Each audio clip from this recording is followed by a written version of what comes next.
ಕೂಡ್ಲಿಗಿ ವಿಧಾನಸಭಾ ಕ್ಷೇತ್ರದ ಶಾಸಕರು ಡಾಕ್ಟರ್ ಶ್ರೀನಿವಾಸ್ ಎನ್ಟಿ ಅವರು ದಿನಾಂಕ 14/4/2025ರಂದು ಕೂಡ್ಲಿಗಿಯ ಅಂಬೇಡ್ಕರ್ ನಗರದಲ್ಲಿ ಡಾಕ್ಟರ್ ಬಾಬಾ ಸಾಹೇಬ್ ಅಂಬೇಡ್ಕರ್ ಅವರ 134ನೇ ಜನ್ಮ ದಿನೋತ್ಸವದ ಅಂಗವಾಗಿ ಭಾವಚಿತ್ರಕ್ಕೆ ಪುಷ್ಪ ನಮನ ಸಲ್ಲಿಸಿದರು.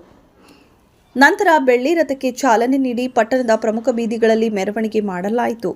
ಕಾರ್ಯಕ್ರಮವನ್ನು ಕೂಡ್ಲಿಗಿ ತಾಲೂಕು ಚಂದ್ರಶೇಖರ್ ಆಜಾದ್ ರಂಗಮಂದಿರದಲ್ಲಿ ಕಾರ್ಯಕ್ರಮ ಹಮ್ಮಿಕೊಳ್ಳಲಾಯಿತು ಹಾಗೂ ಕಾರ್ಯಕ್ರಮವನ್ನು ದೀಪ ಹಚ್ಚುವ ಮೂಲಕ ಕಾರ್ಯಕ್ರಮಕ್ಕೆ ಚಾಲನೆ ನೀಡಲಾಯಿತು. ವಿಶ್ವಜ್ಞಾನಿ ಡಾಕ್ಟರ್ ಬಾಬಾ ಸಾಹೇಬ್ ಅಂಬೇಡ್ಕರ್ ಅವರು ದೇಶ ಹಾಗೂ ಜಗತ್ತಿಗೆ ಸಮಾನತೆ, ಸ್ವಾತಂತ್ರ್ಯ, ಭ್ರಾತೃತ್ವ ಮತ್ತು ನ್ಯಾಯದ ಸಂದೇಶವನ್ನ ನೀಡಿದವರು. ಆದ್ದರಿಂದ ಅವರ ಆದರ್ಶಗಳನ್ನು ನಾವೆಲ್ಲರೂ ಕೂಡ ಮೈಗೂಡಿಸಿಕೊಂಡು ಶಿಕ್ಷಣ, ಸಂಘಟನೆ, ಹೋರಾಟ, ನ್ಯಾಯಬದ್ಧವಾಗಿ ಎಲ್ಲರ ಜೊತೆ ಸಹಬಾಳ್ವೆಯಿಂದ ಬದುಕೋಣ ಎಂದರು. ಈ ಸಂದರ್ಭದಲ್ಲಿ ಅನೇಕ ಪೌರಕಾರ್ಮಿಕರಿಗೆ ಸನ್ಮಾನಿಸಲಾಯಿತು. ಕೂಡ್ಲಿಗಿಯ ಅಂಬೇಡ್ಕರ್ ಸಂಘದ ಎಲ್ಲ ಪದಾಧಿಕಾರಿಗಳು, ಅನೇಕ ಅಧಿಕಾರಿಗಳು, ವಿವಿಧ ಸಂಘದ ಮುಖಂಡರುಗಳು ಈ ಸಮಯದಲ್ಲಿ ಉಪಸ್ಥಿತರಿದ್ದರು. ವರದಿ ಗುನ್ನಳ್ಳಿ ಶ್ರೀಧರ.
ಮಾನಸಿಕವಾದ ಚಿಂತನೆಗಳು ಸಲೀಸಾಗಿ ಅಂಬೇಡ್ಕರ್ ಆಲೋಚನೆಗೆ ತಕ್ಕಂತೆ ಇಲ್ಲ ಅನ್ನತಕ್ಕಂಥ ರೀತಿಯಲ್ಲಿ ನಮ್ಮನ್ನ ದೂಷಣೆ ಮಾಡ್ತಾ ಇದ್ದಾರೆ.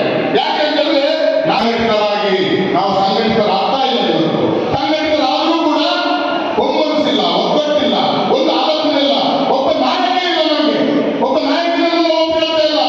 ಅಂಬೇಡ್ಕರ್ನ ಒಪ್ಪಿಕೊಂಡ್ರೆ ಜಗ್ಗೇಂದ್ರ ಅವರೆಲ್ಲರೂ ರಾಷ್ಟ್ರದ ಸಮಗ್ರ ಏಳಿಗೆಗಾಗಿ ಆಲೋಚನೆ ಮಾಡಿರ್ತಕ್ಕಂಥವ್ರು. ನಾವು ನಮ್ಮ ವೈಯಕ್ತಿಕ ಆಲೋಚನೆಗಳನ್ನು ಮಾತ್ರ ನಾವು ಮಾಡ್ತಾ ಇದ್ದೀವಿ. ಆದ್ರಿಂದ ಬಂದರೆ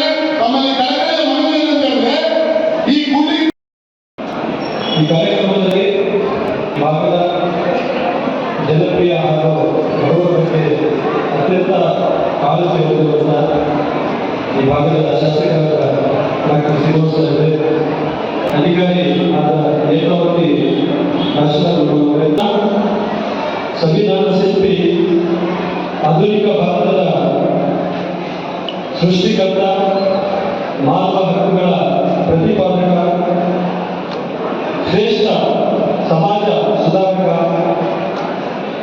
ಸ್ವತಂತ್ರ ಭಾರತದ ಮೊದಲ ಕಾನೂನು ಸಚಿವರು, ಹೀಗೆ ಒಬ್ಬ ವ್ಯಕ್ತಿ ತನ್ನ ಜೀವಿತಾವಧಿಯಲ್ಲಿ ಮಾಡಲಿಕ್ಕೆ ಸಾಧ್ಯ ಇರಲಾರದನ್ನು ಬಾಬಾ ಸಾಹೇಬ್ ಅಂಬೇಡ್ಕರ್ ಅವರ ಜೀವಿತಾವಧಿಯಲ್ಲಿ ಮಾಡಿದ್ದಾರೆ. ಸುಮಾರು 32 ಪದವಿಗಳನ್ನು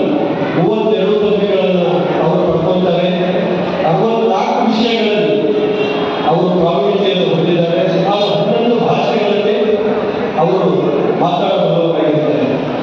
ಒಬ್ಬ ವ್ಯಕ್ತಿ ತನ್ನ ಜೀವಿತಾವಧಿಯಲ್ಲಿ ಇಷ್ಟೆಲ್ಲ ಮಾಡಲಿಕ್ಕೆ ಸಾಧ್ಯ ಇಲ್ಲ ಅಂತ ಶ್ರೇಷ್ಠ ವ್ಯಕ್ತಿಯ ಜನ್ಮದಿನದಲ್ಲಿ ಇವತ್ತು ನಾನು ಈ ವೇದಿಕೆಯಲ್ಲಿ ಅತ್ಯಂತ ಹೆಮ್ಮೆಯಿಂದ ಒಂದು ಮಾತು ಹೇಳಲಿಕ್ಕೆ ಇಷ್ಟಪಡ್ತೀನಿ. ಈ ವೇದಿಕೆಯ ಮೇಲೆ ಆಸೀನರಾದ ಎಲ್ಲ ಗಣ್ಯರು, MLA